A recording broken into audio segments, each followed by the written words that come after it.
11 para sa ating mga vendors po.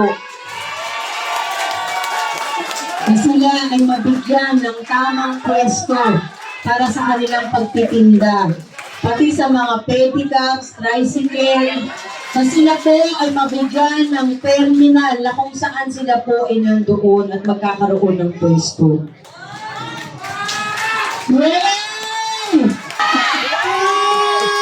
Sabi nila, laging walang budget ang Maynila. Eh, syempre po, para hindi kayo humingi. Ito po na yun. 1,000 pesos! Syempre naman, 500 nyo, gawin natin 1,000. At ang sinusulong po natin, maging 2,000 kada buwan. Ang mga senior citizen. Kaya po akong katulad nila na may tao pa, gawin mo na to, i-type mo na to, print mo na to. Ito po ay talagang ginawa ko. Una, ano po ba yung advokasya ni Super Mara Tamundong? Paglalagay ng mga angkop na pangkabuhayan sa bawat barangay. Ito po yung mga pangkabuhayan na direkta sa tao. Kasi malamang nag-aalala kayo, ma'am, sa barangay baka hindi makarating sa amin. Ma'am, pag sa barangay baka hindi ko ka-chokaran yung chairman kagayon. Kumawa naman kami. Ito po ay direktang bababa sa inyo. Pangalawa, libreng pabahay sa Maynila at maisalba pa ang mga natitirang lupain na dapat ay mapunta at mapakinabangan ng mga taga-Maynila.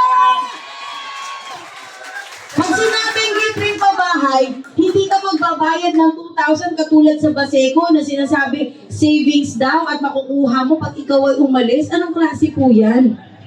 Dito po sa Sasas na itinayo yung condominium na 8,000 or 5,000, sino po makaka-afford po niyan?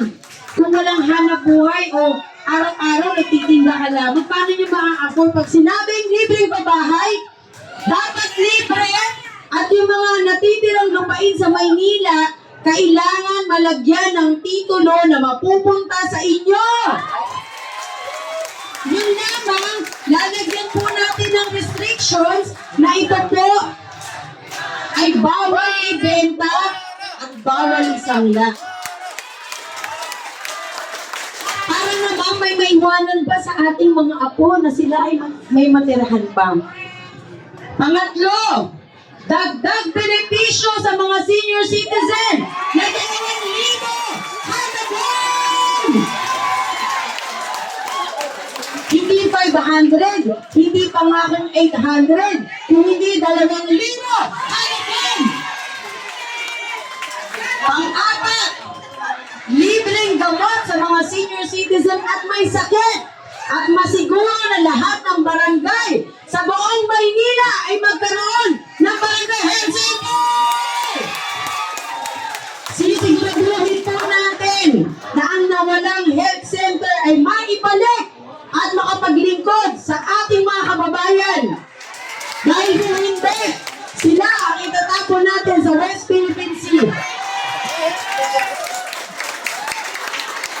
Panglima, paglalagay po ng mga disenteng burulan sa bawat barangay na libre.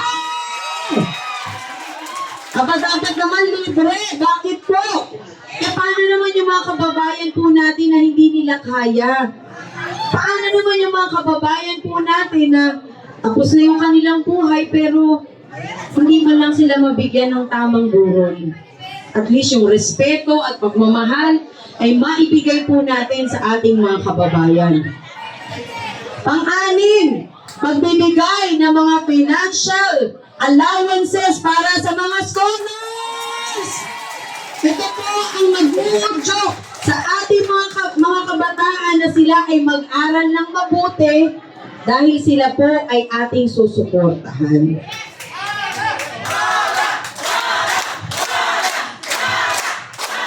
Salamat po. At syempre, para sa mga magulang na matutuwa, libreng wifi para sa mga mag-aaral. Kasi nanay at tatay, araw-araw na pang problema. Anak, wifi na naman. Anak, internet na naman. At least po, makakatipid tayo kahit 20 pesos lang yan, 30 pesos. Pero kung araw-araw po, malaking bagay na po ang matitipid para pambili na lamang ng pagkain. Yay! Pang-siyam, dagdag benepisyo para sa mga barangay officials kasama ang mga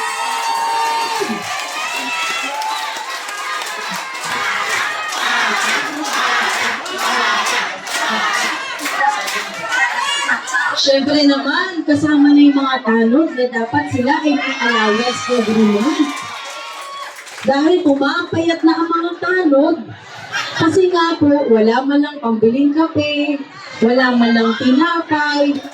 Aba nung minsan, ako ba? Salamat po. Nung minsan ako po ay bumaba sa barangay para dumalo sa mga nakaburol. Nagulat po ako, may isang lalaki lumalapit. Ay ma'am, ako po yung tanod, ha? Nagulat ako, akala ko lumalapit dahil may sakit. Kasi ang payat. Tapos, hinang-hinana siya doon sa dala-dala niyang, baston ba yun o ano? Ay, ano ba yung pamalo? Sorry, baston ko lang. Sabi ko, kawawa naman yung mga tanod. Biro nyo, nagbibigay kayo ng seguridad sa barangay. Pero kayo po mauuna. Kasi wala nang vitamina, walang pagkain. At least mo, kung meron kayong sahod, kapag gaganan si tatay, makisig na makisig. O sino ba nagugulo dyan?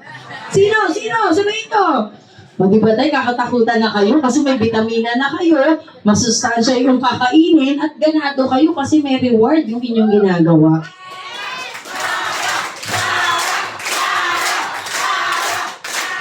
Ay, salamat po. Ang pang-sampo, para sa mga ex-chairman po na nagretiro na sila ay mabigyan pa rin ng item o pagkakakitaan sa syudad ng Maynila! Huwag po kayo magalit kasi yung mga chairman po, kagawad o mga naglingkod sa barangay, malaking bagay pa rin po ang kanilang ginawang pagsisilbi para sa ating lahat. At least man lang po, kung natapos na ang kanilang panunungkulan, bigyan po natin sila ng reward na sila ay magkaroon pa rin ng hanap buhay. Hindi yung makikita natin si ex-chairman, magtatalod na lang ako muna. Ako naman babantay sa barangay. Kawawa naman, po. Dapat bigyan pa rin natin sila ng respeto. Dahil sa kanilang paglilingkod, tayo po ay binantayan at napabuti sa kanilang panunungkulan. So bilang pasasalamat lamang sa mga naglingkod sa atin, whether masama sa inyo o hindi, pero yung pagbibigay lamang po ng 24 hours para maglingkod, at least man lang, alam ng chairman na kahit na ano pong mangyari mga kagawad na meron pa rin silang pupuntahan pagkatapos ng kanilang termino. Nalaktawan ko yung number 7. 7, paglalaan ng mga makabagong programa para makakatulong sa mga pampublikong eskwelahan at pampublikong ospital para sa tunay na pag-unlad ng syudad ng Maynila. Dapat magkaroon na po tayo talaga ng mga programa sa mga public hospitals at mga eskwelahan na ito po ay matutukan, mabigyan sila ng makabagong kagamitan at kanilang mga pangangailangan para sila naman po ay patuloy-tuloy ang pagbibigay ng paglilingkod para sa atin. Aba, kung pupunta ka sa ospital, wala man lang x-ray. Diyos ko, saan ka pa pupunta? Wala rin pong doktor. Di walang wheelchair. Paano pa naging ospital kung lahat wala? Dapat talaga po matutukan at mabigyan din ng budget ang mga ospital at mga eskwelahan. Lalo na po yung mga eskwelahan din na kung saan yung mga anak po natin pumapasok at nag-aaral para matuto. Tayo po, bilang isang magulang, ang hangat po natin ay makatapos ng pag-aaral ang ating mga anak. Kaya tutukan po natin ang programa po na ito.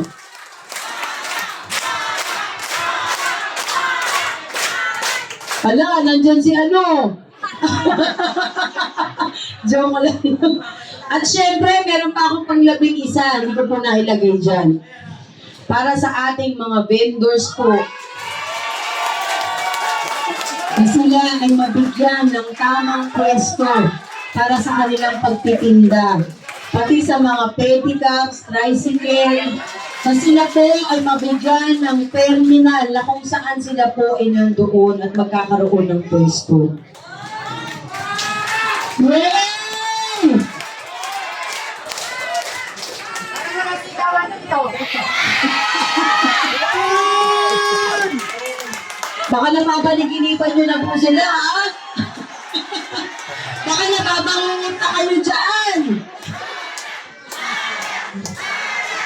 Alam po ninyo, ito ay ilan lamang sa mga programang ibababa ko dahil gusto ko po na ang lahat ng 34 billion a year ay maubos po sa inyo.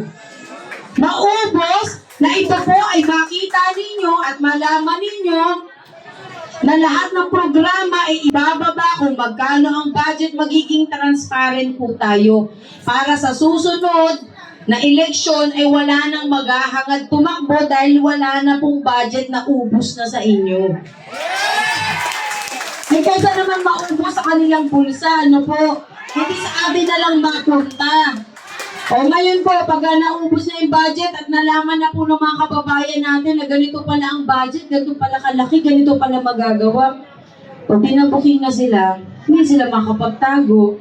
Bakit yung sinasabi nila laging walang budget ang Maynila? Eh syempre po, para hindi kayo humingi. dahil ang budget ay gusto nilang itago sa sarili nilang bangko.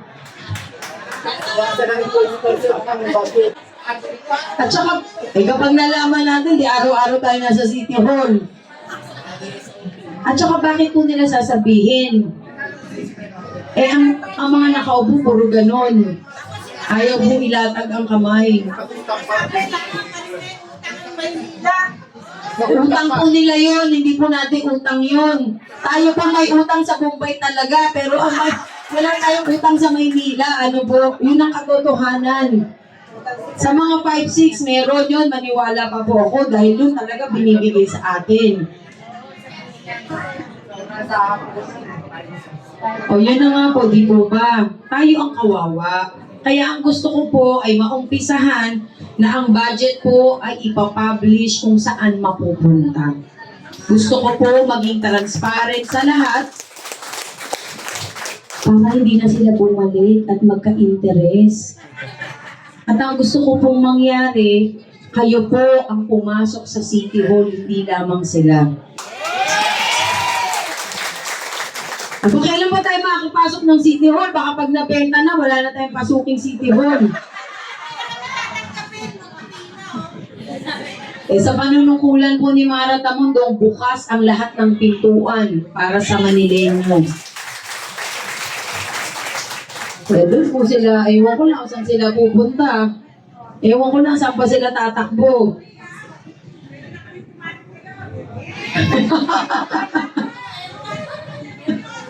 Tama ba? Nakita niyo, di ba? Ang sarap sa pakiramdam na malaman natin na ang tunay na maglilingkod ay may programa na ibababa para sa atin. Na ang pera po na nakalaan para sa atin ay hindi po ipagdadamot o hindi ibabahagi po sa lahat para tayo naman kahit paano ay magkaroon ng kaunting kauglaran. Nakita niyo po ang ating kapaligiran ngayon. Lahat po ng sitwasyon na nakikita natin ay talagang nangyayari. Kaya ako naman, ang hangad ko lamang ay matulungan lahat at maalis ang mga halimaw na nakaupo dyan sa kanilang opisina. Maraming salamat po sa oras na ibinigay ninyo sa akin, sa panahon na ako po ay gusto nyo ring marinig. Salamat po sa pagkakataon na ibinigay po ninyo sa akin bilang ako po ay isang San Andres Bukid, Maynila lamang. Pero ang hangad ko po ay para sa pangkalahatan. Maraming salamat po sa binuksan ninyong puso para sa akin. At syempre maraming salamat kay Chairman Abrito sa pagsisikap niya na kayo po ay makarating dito.